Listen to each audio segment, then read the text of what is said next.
Hello guys and welcome back to Haymanager. A long time no see. I've finally found the time to try and get back onto the grind and get back into doing a bit more YouTube, a bit more of something that I enjoy, a bit more something that I love.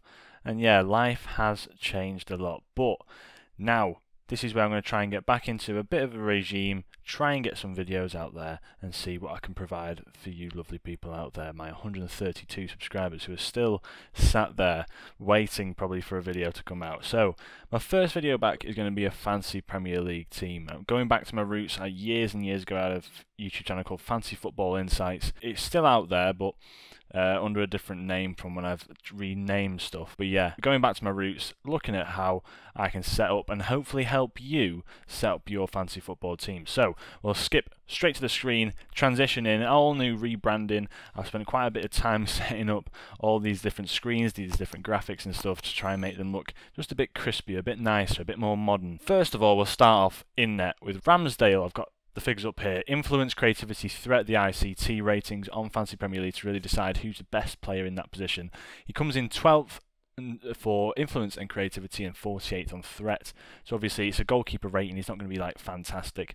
You'll also see I've accidentally put on here 2021 for the stats for the year, so just bear with me because getting back into the swing of things is going to take me a bit of time to get going a bit better as well. So as you can see, matches played 34, clean sheets last year 12, 84 saves, which is a lot of saves, and his save percentage is very high. Goals against per 91.15, so he is conceding about a goal a game.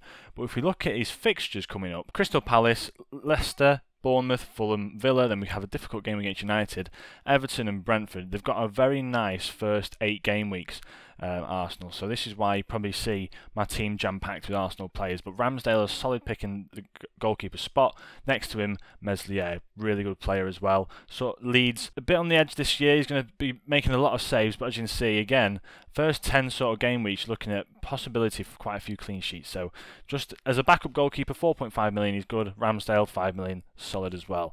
Now for the defence. Now, I've gone for an interesting defence. Might change this up during the end of this week, sort of looking at maybe how United have played today, which is the Sunday at 4 o'clock, but also looking at other players to really replace Luke Shaw. Luke Shaw, a great player, but by no means is his output isn't fantastic. He had 3 clean sheets last season, 3 assists. He did suffer quite a few injuries. As you can see, the season before, 5 assists, 10 clean sheets, 124 points. Just not really cutting the mustard, I'm afraid, for me. For 5 million as well, I don't think he's really worth it. So I'm going to have a look at a few different options for that position. James Justin, coming back from that horrible injury he had last season. As you can see, the season before, I honestly, I couldn't rate this man higher. He only played 2,070 minutes, which is probably about 20 odd games. I think Leicester, if they get going again this year, they had a bit of an off season last season towards the first chunk, but then obviously towards the end they really did step it up a gear.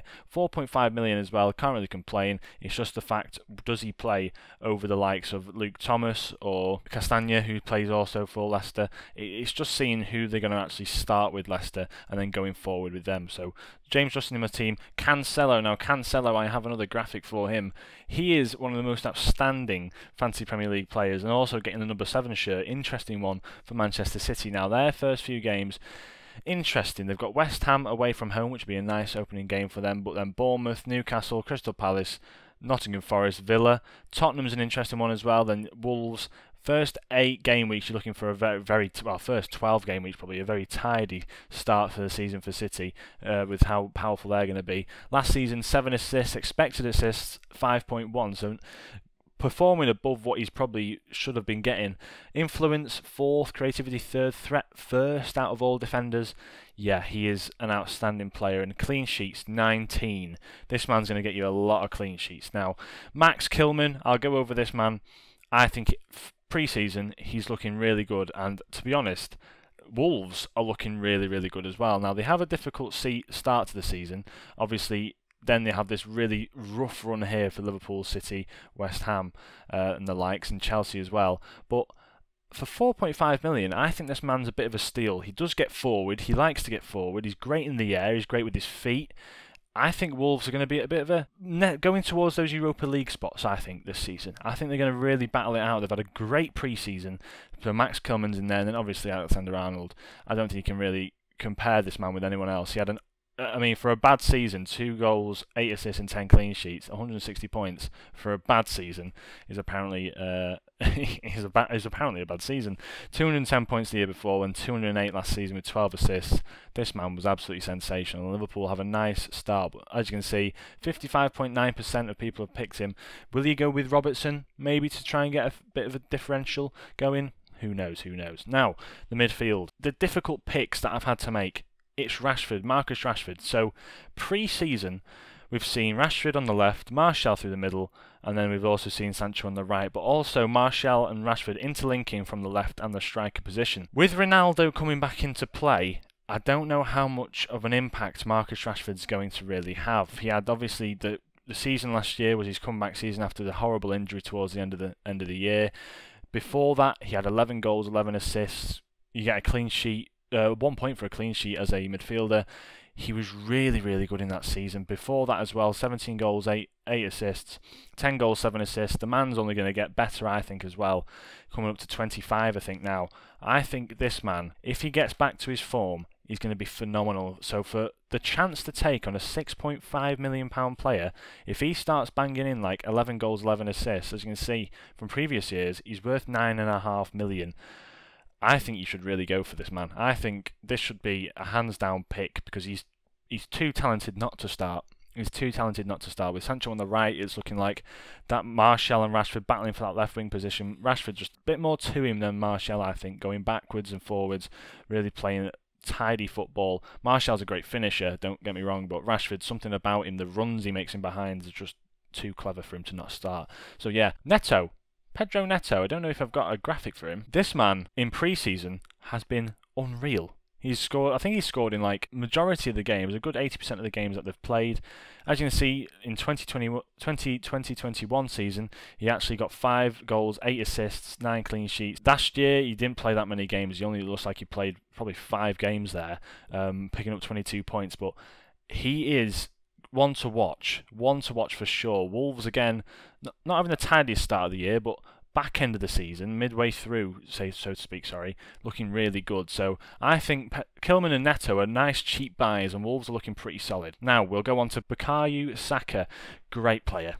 Unbelievable player. Pre-season has been phenomenal for Arsenal. 8 million, as you can see, this is one of the graphics which I've done more recently. So you can see in the bottom left, we've got Saka, 8 million, Crystal Palace away in his next game.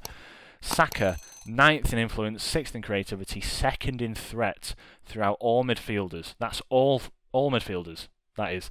Matches played last year, he played every single one. 11 goals, 7 assists, 2.18 crosses per 90, which isn't a lot, but for the modern day wingers, probably alright. And then shot creating actions, 4.29 a game. He is making 4.29 chances a game, considering last year you had Lacazette, Aubameyang, players that weren't really gelling well. I think this year with the sort of team they've got, you're looking at Odegaard, Jesus has come in, the player that we'll get onto in a bit, as well as like himself as well, becoming more confident goal-wise. 11 goals last season. Yeah, he's looking at really good for 8 million. I think him over Mason Mount in terms of any sort of FPL ratings for sure. Next up, Jacob Murphy. So Jacob Murphy, an interesting player. He's just one to really hang in there. 4.5 million. He's probably going to start quite a few games. As you can see, last year started plenty of games really. It looks like, how many is that? Around about 13 games he started last season. 4 assists, 1 goal. He's only young, maybe coming through the ranks. You can probably get a few games, I think. You probably get a few games, so I have to look at him. And then finally, we've got Jarrod Bowen now. Jarrod Bowen, great player, I think anyway. 8th in influence, 27th in creativity. Not the most creative player, but still got 10 assists. 4th in threat. Now, this man plays as like a secondary striker. I know West Ham are looking at, from Sassuolo, Scamacca, I think his name is.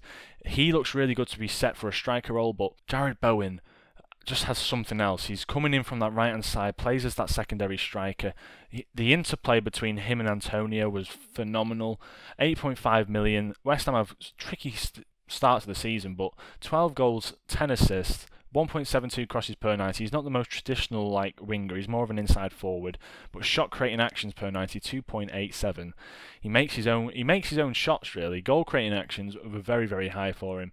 I think this man's a go-to really. 8.5 million for someone that you're probably going to try and get into your side for a decent price, like a value for money wise, great. 8.5 million, great. Just have to see if West Ham can carry on their form that they had last season. Now then, going with the forwards, I'm going to have to start off with this man. It's Gabriel Jesus. I think he's going to be an absolute phenom for Arsenal. I'll get the graphic up now for you. 9th in influence, 5th in creativity, and 7th in threat throughout all forwards. And bearing in mind this was for a City team which didn't really utilise a striker last year.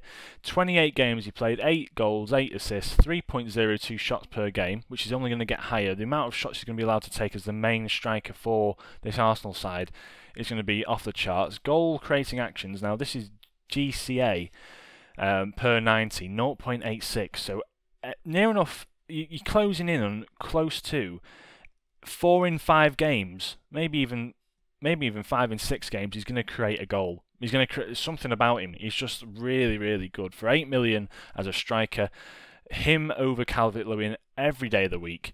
This guy, especially with the hat-trick he scored pre-season, absolutely phenomenal. He's been very consistent for City, despite the amount of the lack of minutes he's been getting. In the last few years, he probably had played about 28, 30 games each year, something like that.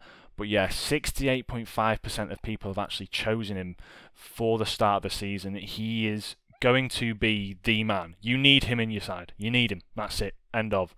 Next up, we'll go with Kane. I'll start with Kane, and then we'll go on to the last man himself. So Harry Kane, last year, another graphic for you. Influence first, creativity first, threat first, amongst strikers. This man, I mean, if Tottenham carry on the form they had last season and he under Conte just starts to even excel further, those 17 goals last year will only get higher. The year before, 23, 14 assists. He still gets mountains and bags of assists. Now, I've put 9 down here off the fbref.com website, but he had 11 assists overall according to Fantasy Premier League, obviously, because some assists do come from via, like, if they manage to win penalties, so on and so forth. So this man, the amount of shots he has per game, the goal creating actions lower than Jesus, as you can see, but this is because he's more like a striker. He doesn't create the action. He is very much like independent by himself. He does create them for himself more so than anybody else, despite the fact he's got those 9 assists. 11.5 million, it's him or Haaland. You've got to take your pick. Now, Haaland, for me, he'll probably hit the ground running. That first season adjusting to Premier League, we always see that it's either they hit the ground running or it's slacking. So we'll have to see how that goes. But Harry Kane, as a consistent player, I've got to admit, you've got a game in your sides. They play Southampton, second game against Chelsea, but then Wolves, Nottingham Forest, West Ham and Fulham. A difficult start to the season. Nothing really to stop you from getting him in from the start, but the last 10 game weeks, as you can see on the screen now, this is where you're going to start trying to utilise him. But for now, I'm going to get him in just because I think I can sort of take him out, put a different striker in, and use maybe two transfers in one of the game weeks just to make sure that Harry Kane I can swap out for someone a bit better. But the other one I've also got in, Darwin Núñez. Now, Darwin Núñez, people were having a go at him saying how inconsistent he was.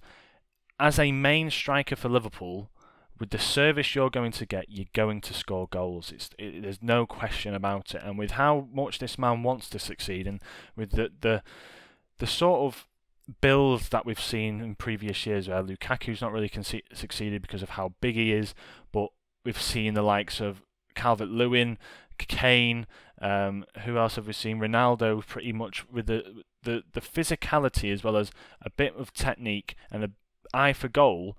They're going to get 10 plus goals easily. And this man for 9 million, especially in this Liverpool side, who have been looking for a player like this for ages, who will be able to sit deeper. You've got Trent crossing balls in, Darwin Núñez amazing in the air.